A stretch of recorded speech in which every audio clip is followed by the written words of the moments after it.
Of the Bitcoin workshop, the unstoppable ultimate form of currency, brought to you by howtocrypto.org. Today, we are going to uncover the solutions that Bitcoin provides. We're going to go over the top 5 monetary policy, the trustless system of Bitcoin, the permissionless and borderless system of Bitcoin, and how it is unconfiscatable. These are the top 5 solutions that Bitcoin provides to the world. Let's go over them. Number 5, the monetary policy. In part 1, we went over the monetary policy of our systems today and how it was unknown. Bitcoin is completely the opposite. We know the monetary of Bitcoin today and for in existence.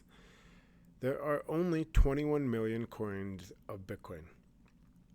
And there will always only be 21 million coins unless we as a network agree to change it. Also, I'm not going to go over too many technicalities of Bitcoin or make everything too technical or advanced. I just want you to understand the solutions of Bitcoin and hopefully pique interest for you to learn more. But you truly don't need to know how in depth Bitcoin works, because how many people use money today and use the dollar today and have no idea how the back end plumbing of the dollar works today, but yet they could take advantage and utilize that economy. Same thing with Bitcoin. You don't necessarily need to know the complete advancement of it, but you need to understand it, that way you can use it. And that's my goal today. So let's go over the monetary policy of Bitcoin. There are only 21 million coins, and it's going to take over 100 years for them to come. Every 210 blocks, which each block is 10 minutes, which equates to roughly about 4 years. Every 4 years, the reward cycle gets cut in half, which means halving, why we call it the halving. The reward cycle gets cut in half. So every 4 years, the reward cycle that comes every 10 minutes to the people that secure the network gets cut in half. This is creating a deflationary currency, a deflationary economy. So we know that every 4 years that there's going to be less supply of Bitcoin hitting the markets every 10 minutes. We have a set monetary policy. We can see it. I can look at dates right on this chart and say, okay, in 2040, which is in 15, 18 years, 16, 17 years, I can say, okay, there's going to be this amount of coins coming into existence every 10 minutes. We know this. Now, can you tell me how much money is going to be printed today, tomorrow, or next year, or in 10 years, or in 17 years? You cannot. I can tell you how much Bitcoin is going to be created in 20 years, in 40 years, in 60 years, in 80 years, and so forth. We have that evidence right in front of us. We can see the code. So Bitcoin's monetary policy is set in stone. It is in the code. That allows us to create an economy that's stable. As I said, what should be money in part 1?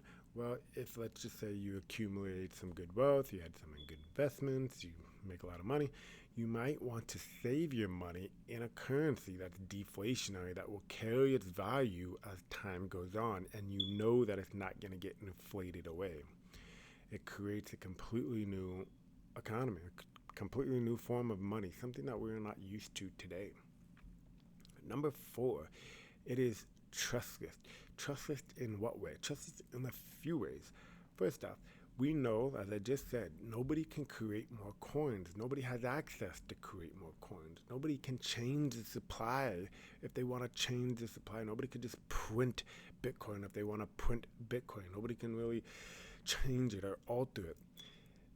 However, in the code, we can change it as a globe. If 51% of the people that secure the network agree to it, we can. However, that is not as simple as it states. You need an insane amount of computer output in order to even think about trying to make a change. It is purely trustless, that you can trust that there's going to be 21 million coins, that the halving cycle is going to stay the same. You can purely trust it. And if you can't, you're going to see it way ahead of time, and you're going to be able to partake and participate in making the change or not making the change itself, which we have a trusted system. Also, it is trusted in a different aspect of transactions. It is a public blockchain. It is public in both aspects of being able to input data onto the blockchain and also see data on the blockchain. Anybody and everybody can add transactions to the public ledger, and anybody and everybody can see past transactions on the public ledger. And if the transactions have confirmed, they cannot be changed, they cannot be manipulated, they cannot be written over, they cannot be deleted.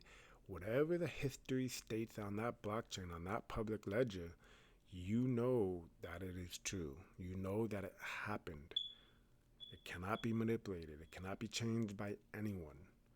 So now you have a trusted public ledger that you have full history over, that you can see, that nobody can change. It is a trustless system. Also, anybody with specialized connection or specialized hardware can help secure the network.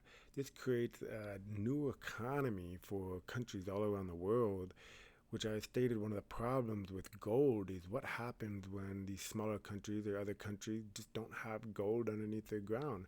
Absolutely, they can export different types of goods and services. That way they can get some economic input. But also, what happens if they don't have many resources at all? We have some very, very small countries in the world.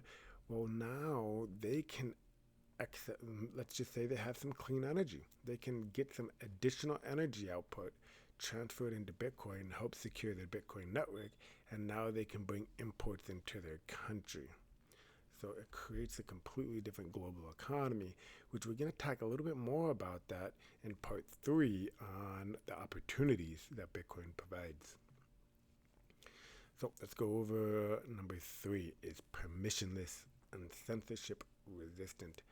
Transactions on a Bitcoin network require no approvals of any authority or financial institution. So you don't need anybody's approval to send or look at transactions at all. We don't need to request auditing data from auditors. Everybody has access to transact in the network, and everybody has access to see that network. It is truly permissionless. Also, there are no IDs, there are no bank accounts needed.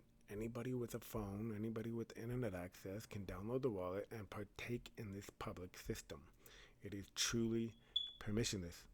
Also, the rules of the Bitcoin network are agreed upon by its users and not set by any central authority. There is not a country or a central bank making decisions for everybody that wants to use the money. Everybody that mines and secures the network of Bitcoin has an input and approval of the changes of the network that are coming to light.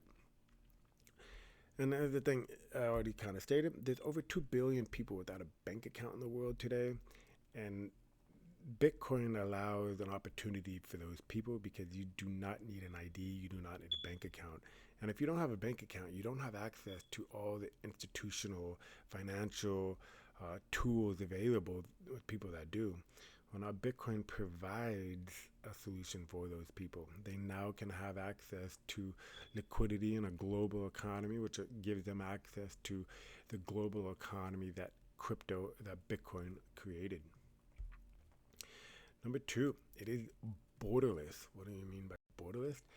Again, anybody around the world, doesn't matter where you're at, where you're from, who you are, what you do, what your opinions are, you can download the wallet and you can start sending or receiving payments.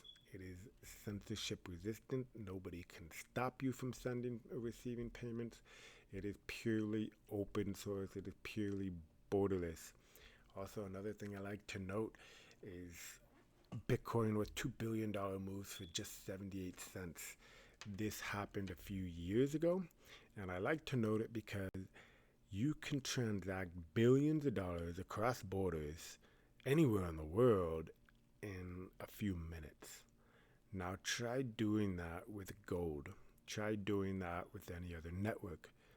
You absolutely cannot.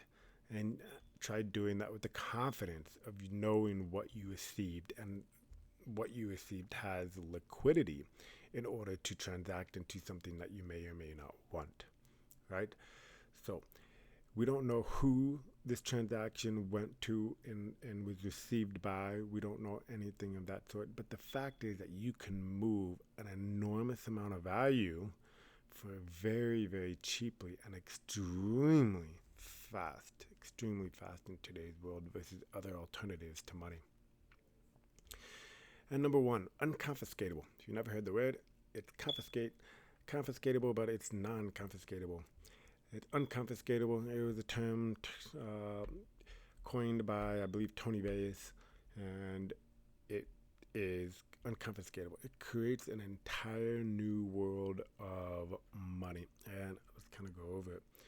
You now, for the first time, actually can take ownership of your net worth without having to have third-party access or access to any of it. I can own Bitcoin, and I can memorize my private key or passphrase, and I could take my value anywhere in the world. I could walk across the border and nobody knows that I'm carrying billions of dollars of net worth. I can walk anywhere. I could get kidnapped. I could do whatever. And I know, and I can carry my net worth inside of me, and no one knows I even have it. I can actually take ownership. I could put it right here, and no one knows anything. No one knows where to find it. Nobody knows where it is. Nobody knows if it's mine. Pretty incredible. You don't need a vault. You don't need a safe. You don't need anything. All you need is a little bit of memory, and you can take full control over your net worth. Also, on a bigger scale, we have what are called multi-signature wallets that countries and businesses can use to protect their wealth or their money. So I'm going to give you an analogy. Let's just say you have a country and you have 50 states, and you want each state to have a vote in where the money goes. To make it fair, you say, I'm going to have 26 out of the 50 states agree to spend money somewhere. You can create a wallet that has 50 signatures, and that you need 26 signatures in order for the money to be moved. This is called a multi-signature wallet. You can have as many signers, as many approvals as needed. So you can make 3 out of 2, you can make 50 out of 26, however it is. But what this creates is it creates a completely unconfiscatable system. Now, let's just talk about some of the problems again with our centralized money, where you could have the largest military, and the largest military comes in and confiscates your money, confiscates your gold, confiscates your wealth. Well, in a system where there's multi-signature wallets, who are the people that have the ability to make an approval signature for money to be moved? That way you can take it, right?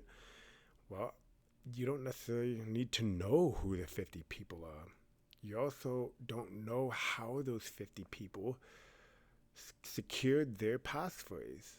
Are they holding on to it in their brain? Did they write it down and put it in a safe? Did they give it to somebody else? You have no idea. So how does the largest military in the world come into a country and steal their wealth when they don't know who has it? They don't know where those people are even located. They don't know how they have stored their keys. You don't even know how many there are. So it creates a completely new form of a world.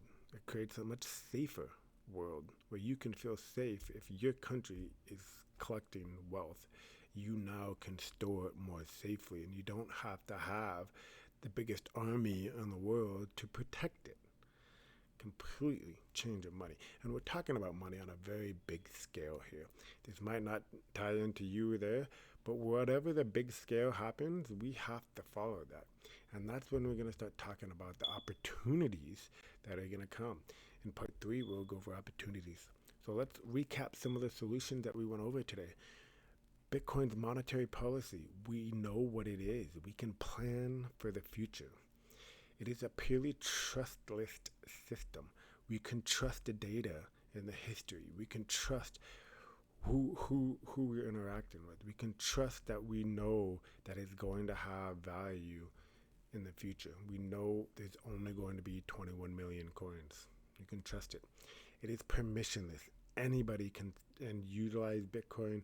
And nobody can censor us from using it. You cannot stop me from sending Bitcoin wherever I want to send it to. It is purely borderless. Doesn't matter who's getting it, who's receiving it. It's a completely borderless system. If you want to walk across the border with billions of dollars of Bitcoin, you absolutely can walk across the border with $1 billion of Bitcoin and nobody will have any idea. If you want to send it across borders, you could send it across borders. If anybody wants to sign up, anybody can participate in a system. It is a system for everyone, not just a few. And last but not least, we went over how it is unconfiscatable. Nobody, if you secure it properly, you cannot lose access to your Bitcoin. There's very safe ways to go ahead and go about it. No, the largest army now doesn't have the power to come and take people's wealth. Very interesting. That recaps part 2, the solutions Bitcoin provides. I thank you for your time. If you want to learn more, you can scan this QR code. It's going to go to my link tree and I'll go give you some links to my Udemy courses or my website, howtocrypto.org. I provide some crypto consulting and also educational courses. You can also follow me on social media. I'm most active on Telegram or Twitter. Last but not least, I'm going to leave you with the quote that I live by. The best investment one can make is being a good person. Have a great day. Peace.